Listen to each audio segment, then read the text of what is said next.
Hello friends, welcome to Srishti's kitchen. ಇವತ್ತಿನ ರೆಸಿಪಿಯಲ್ಲಿ ಹತ್ತಿಯಂತೆ ಮೃದುವಾದ ಇಡ್ಲಿನ ಹೇಗೆ ಮಾಡೋದಂತ ನೋಡಿಸ್ತಿದ್ದೀನಿ. ಇಡ್ಲಿನ ನಾವು ಅಕ್ಕಿನ ನೆನೆಸಿ ಮಾಡ್ತೀವಿ. ಹಾಗೆಯೇ ಇದು ಇವತ್ತಿನ ದಿನ ನಾನು ನೋಡಿಸ್ತಾ ಇರೋದು ನಿಮಗೆ ರವಾ ಇಡ್ಲಿನ ಉಪಯೋಗಿಸ್ಕೊಂಡು ಈ ರೀತಿಯಾಗಿ ಮೃದುವಾಗಿ ಇಡ್ಲಿನ ಹೇಗೆ ಮಾಡೋದಂತ. ಇದಕ್ಕೆ ಅಕ್ಕಿನ ನೆನೆಸಿ ಮಾಡುವಂಥ ಇಡ್ಲಿ ಅಲ್ಲ, ರವಾ ಇಡ್ಲಿ. ಹಾಗೆ ಇದ್ರ ಕಾಂಬಿನೇಷನ್ ಆಗಿ ಸಖತ್ ಟೇಸ್ಟಿಯಾದ ಟೊಮ್ಯಾಟೊ ಚಟ್ನಿ ಹೇಗೆ ಮಾಡೋದು ಅಂತಲೂ ನೋಡಿಸ್ತಾ ಇದ್ದೀನಿ. ಹಾಗಿದ್ರೆ ಈ ರುಚಿಯಾದ ಚಟ್ನಿ ಹಾಗೂ ಇಡ್ಲಿನ ಹೇಗೆ ಮಾಡೋದಂತ ಈ ವಿಡಿಯೋದಲ್ಲಿ ನೋಡೋಣ ಬನ್ನಿ. ಫ್ರೆಂಡ್ಸ್, ಈ ರೆಸಿಪಿನ ಮಾಡಲಿಕ್ಕೆ ನಾನಿಲ್ಲಿ ನಿಮಗೆ ನೋಡಿಸ್ತಿದ್ದೀನಿ. 1 ಗ್ಲಾಸಷ್ಟು ಉದ್ದಿನ ಬೇಳೆಯನ್ನು ತೊಗೊಂಡಿದ್ದೀನಿ. ಅದನ್ನು ಒಂದು 6 ಗಂಟೆಗಳ ಕಾಲ ನೆನೆಸಿಟ್ಟು ನಾನು ಆಲ್ರೆಡಿ ರೆಡಿ ಮಾಡಿದ್ದೀನಿ. ಈಗ ನೆಂದಿರೋವಂಥ ಬೇಳೆನ ಮಿಕ್ಸಿ ಜಾರ್ಗೆ ಸೇರಿಸ್ಕೊಂಡು ಸ್ವಲ್ಪ ನೀರನ್ನು ಹಾಕ್ಕೊಂಡು ಚೆನ್ನಾಗಿ ಇದನ್ನು ಗ್ರೈಂಡ್ ಮಾಡ್ಕೊಳ್ಳೋಣ. ಈ ರೀತಿಯಾಗಿರಬೇಕು, ಯಾವುದೇ ತರಿಯಾಗಿ ಇರಬಾರ್ದು. ಈಗ ನಾವು ಗ್ರೈಂಡ್ ಮಾಡಿಟ್ಕೊಂಡಿರೋದನ್ನು ಪಕ್ಕಕ್ಕೆ ಇಡೋಣ. ಈಗ 1 ಗ್ಲಾಸ್ ಉದ್ದಿನ ಬೇಳೆಯನ್ನು ತೊಗೊಂಡಿದ್ವಲ್ಲ, ಈಗ ನೋಡಿ ಅದೇ ಗ್ಲಾಸಲ್ಲಿ ನಾನು 2 ಗ್ಲಾಸಷ್ಟು ರವೆಯನ್ನು ತೊಗೊಳ್ತಾ ಇದ್ದೀನಿ, ಇಡ್ಲಿ ರವೆ. ಈಗ 2 ಗ್ಲಾಸ್ ರವೆನ ಈ ರೀತಿಯಾಗಿ ಒಂದು ಬೌಲ್ಗೆ ಸೇರಿಸ್ಕೊಳ್ತಾ ಇದ್ದೀನಿ. ಈಗ ಇದಕ್ಕೆ ನೀರನ್ನು ಹಾಕಿ ಚೆನ್ನಾಗಿ ಒಂದು 3ರಿಂದ 4 ಸರಿನೇ ವಾಶ್ ಮಾಡ್ಕೊಳ್ಳಿ. ಯಾಕಂದರೆ ನಮಗೆ ಇಡ್ಲಿ ಅನ್ನೋದು ತುಂಬ ಬಿಳಿಯಾಗಿ ಬರುತ್ತೆ. ಹಾಗಾಗಿ ಇದನ್ನು ಚೆನ್ನಾಗಿ ವಾಶ್ ಮಾಡಿ ಅರ್ಧ ಗಂಟೆಗಳ ಕಾಲ ನೆನೆಸಿ ಇಡಬೇಕು. ಅರ್ಧ ಗಂಟೆ ಆದಮೇಲೆ ಈಗ ಇದನ್ನು ನಾವು ನೀರು ಇಲ್ದಿರ ಗಟ್ಟಿಯಾಗಿ ಹಿಂಡ್ಕೋಬೇಕಾಗುತ್ತೆ. ಅದಕ್ಕೂ ಮೊದಲು ಒಂದು ಬೌಲ್ ತೊಗೊಂಡು ನಾವಿಲ್ಲಿ ಗ್ರೈಂಡ್ ಮಾಡಿಟ್ಕೊಂಡಿದ್ವಲ್ಲ ಉದ್ದಿನಬೇಳೆ ಪೇಸ್ಟನ್ನು ಈ ಬೌಲ್ಗೆ ಸೇರಿಸ್ಕೊಳ್ತಾ ಇದ್ದೀನಿ. ಈಗ ರವೆನ ನೀರು ಇಲ್ಲದೆ ಇರೋ ಥರ ಕೈಯಿಂದನೇ ಚೆನ್ನಾಗಿ ಹಿಂಡ್ಕೊಳ್ಳಿ. ಈ ರೀತಿಯಾಗಿ ನೆಂದಿದೆ ಅಲ್ಲ ರವೆ, ಕೈಯಿಂದ ಈ ರೀತಿ ಹಿಂಡಿ ಅದನ್ನು ಈ ಉದ್ದಿನಬೇಳೆ ಪೇಸ್ಟ್ಗೆ ಸೇರಿಸ್ಕೊಳ್ಳಿ. ಈಗ ಇದನ್ನೆಲ್ಲ ಚೆನ್ನಾಗಿ ಹೊಂದ್ಕೊಳ್ಳೋ ಥರ ಚೆನ್ನಾಗಿ ಈ ರೀತಿಯಾಗಿ ಮಿಕ್ಸ್ ಮಾಡ್ಕೊಳ್ಳಿ. ನಾವು ಇದನ್ನು ನೈಟೇ ರೆಡಿ ಮಾಡಿ ಇಟ್ಟರೆ ಬೆಳಗಿನ ಬ್ರೇಕ್ಫಾಸ್ಟ್ಗೆ ಚೆನ್ನಾಗಿರುತ್ತೆ. ಒಂದು 7ರಿಂದ 8 ಅವರ್ ಇದು ನೆನ್ಕೊಂಡ್ರೆ ಚೆನ್ನಾಗಿ ಇಡ್ಲಿ ಸಾಫ್ಟಾಗಿ ಬರುತ್ತೆ. ಹಾಗಾಗಿ ಈಗ ನೋಡಿ 8 ಅವರ್ ನಾನು ಇದನ್ನು ಪಕ್ಕಕ್ಕೆ ಇಟ್ಬಿಡ್ತಿದ್ದೀನಿ. ಈಗ ಮರುದಿನ ಬೆಳಗ್ಗೆ ನಾನು ಇದನ್ನು ಬ್ರೇಕ್ಫಾಸ್ಟ್ಗೆ ಯೂಸ್ ಮಾಡ್ಕೊಳ್ತಾ ಇದ್ದೀನಿ. ಮೊದಲು ನಾವು ಫ್ರಿಡ್ಜಿಂದ ತೆಗೆದಿದ ತಕ್ಷಣ ಈ ರೀತಿಯಾಗಿ ಚೆನ್ನಾಗಿ ಕಲಿಸ್ಕೊಂಡು ನಂತರ ಇದಕ್ಕೆ ರುಚಿಗೆ ತಕ್ಕಷ್ಟು ಉಪ್ಪು ಹಾಗೆ 1 ಚಿಟಿಕೆಯಷ್ಟು ಅಡಿಗೆ ಸೋಡವನ್ನು ಸಹ ಹಾಕಬೇಕು. ಇಡ್ಲಿ ಬ್ಯಾಟರ್ ನೋಡಿ ನಾನು ಕನ್ಸಿಸ್ಟೆನ್ಸಿ ನೋಡಿಸ್ತಾ ಇಲ್ವಾ, ಆ ರೀತಿಯಲ್ಲಿರಬೇಕು. ಈ ಅಡಿಗೆ ಸೋಡಾ ಇಷ್ಟ ಇಲ್ಲದೆ ಇರೋರು ಸ್ಕಿಪ್ ಮಾಡ್ಕೊಳ್ಳಿ. ನೋಡಿ ಈ ರೀತಿಯಾಗಿ ಇರಲಿ, ನಿಮಗೆ ನೀರಾಗಿ ಇಲ್ದಿರ.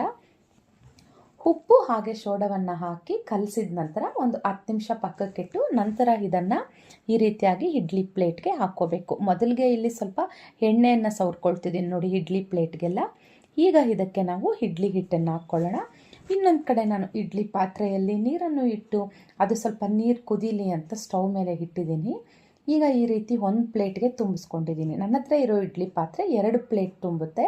ಈಗ ಇದು ಒಳಗಡೆ ಮೊದಲನೇ ಪ್ಲೇಟು, ಇದನ್ನು ಹೊಳಗಿಡ್ತಿದ್ದೀನಿ. ಈಗ ಅದರ ಮೇಲೆ 2ನೇ ಪ್ಲೇಟನ್ನು ಸಹ ಇಟ್ಟು ಇದಕ್ಕೂ ಸ್ವಲ್ಪ ಎಣ್ಣೆಯನ್ನು ಈ ರೀತಿಯಾಗಿ ಸವರ್ತಾ ಇದ್ದೀನಿ.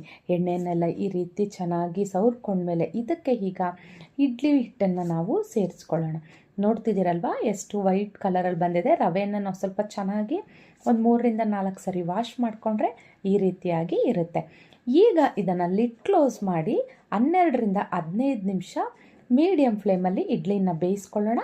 ಇಡ್ಲಿ ರೆಡಿ ಆಗೋಷ್ಟರಲ್ಲಿ ಟೊಮ್ಯಾಟೊ ಚಟ್ನಿನ ಫಟಾಫಟ್ ಅಂತ ಮಾಡ್ಕೊಳ್ಳೋಣ. ಅದು ತುಂಬ ಸಿಂಪಲ್ಲಾಗಿ ಬೇಗ ಆಗುವಂಥ ಚಟ್ನಿ ಅದು. ಚಟ್ನಿಗೆ ಒಂದು ಪ್ಯಾನ್ ಇಟ್ಟು ಸ್ವಲ್ಪ ಎಣ್ಣೆಯನ್ನು ಸೇರಿಸ್ಕೊಂಡು 1 ಈರುಳ್ಳಿ 3 ಎಸಳಷ್ಟು ಬೆಳ್ಳುಳ್ಳಿನ ಹಾಕಿ ಇದನ್ನು ಫ್ರೈ ಮಾಡ್ಕೊಳ್ತಾ ಇದ್ದೀನಿ. ಇದು ಸ್ವಲ್ಪ ಫ್ರೈ ಆಗಿದ ತಕ್ಷಣ ಈಗ ಇದಕ್ಕೆ 2 ಬ್ಯಾಡಗೆ ಮೆಣಸಿನ್ಕಾಯಿ ಹಾಗೆಯೇ 3 ಒಣಮೆಣಸಿನ್ಕಾಯಿ. ಬ್ಯಾಡಗೆ ಮೆಣಸಿನ್ಕಾಯಿ ನಮ್ಮ ಚಟ್ನಿಗೆ ಒಳ್ಳೆ ಕಲರ್ ಕೊಡುತ್ತೆ. ಹಾಗಾಗಿ ಇದೆಲ್ಲ ಸ್ವಲ್ಪ ಚೆನ್ನಾಗಿ ಫ್ರೈ ಆದಮೇಲೆ 2 ಟೊಮ್ಯಾಟೋನ ಸೇರಿಸ್ಕೊಳ್ತಾ ಇದ್ದೀನಿ. ನಾನು ಚಟ್ನಿ ತುಂಬ ಕಡಿಮೆ ಕ್ವಾಂಟಿಟಿಯಲ್ಲಿ ಮಾಡ್ಕೊಳ್ತಿದ್ದೀನಿ, ಅದಕ್ಕಾಗಿ 2 ಟೊಮ್ಯಾಟೋನ ತೊಗೊಂಡಿದ್ದೀನಿ. ಇದನ್ನೆಲ್ಲ ಸ್ವಲ್ಪ ಮಿಕ್ಸ್ ಮಾಡ್ಕೊಳ್ಳೋಣ.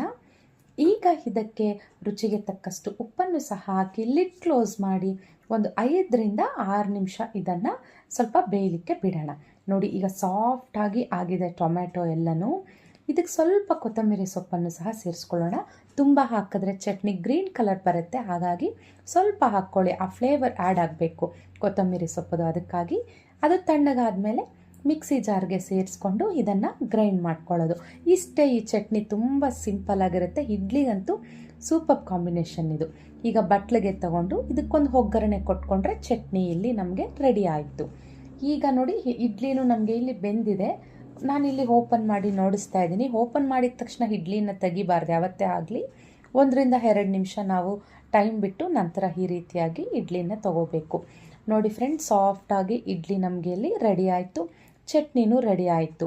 ನಾನಿಲ್ಲಿ ನಿಮಗೆ ಒಂದು ಈ ರೀತಿಯಾಗಿ ಕಟ್ ಮಾಡಿ ನೋಡಿಸ್ತೀನಿ. ನೋಡಿ ಎಷ್ಟು ಚೆನ್ನಾಗಿ ರವಾ ಇಡ್ಲಿ ಬಂದಿದೆ ಅಂದರೆ ಒಳ್ಳೆ ಶೇಪಲ್ಲೂ ಇದೆ, ಸಾಫ್ಟಾಗೂ ಇದೆ. ನೋಡಿ ನಮಗೆ ಹೋಟೆಲ್ ಸ್ಟೈಲಲ್ಲೇ ಬಂದಿದೆ. ಈಗ ಇದನ್ನು ಪ್ಲೇಟ್ಗೆ ತೊಗೊಂಡಿದ್ದೀನಿ, ಇಡ್ಲಿ ಸಾಂಬಾರ್ ಚಟ್ನಿ. ಈ ರೆಸಿಪಿ ನಿಮ್ಗೆ ಇಷ್ಟ ಆಗಿದ್ದಲ್ಲಿ ನನ್ನ ಚಾನಲ್ಗೊಂದು ಲೈಕ್ ಮಾಡಿ, ಶೇರ್ ಮಾಡಿ, ಸಬ್ಸ್ಕ್ರೈಬ್ ಮಾಡಿ.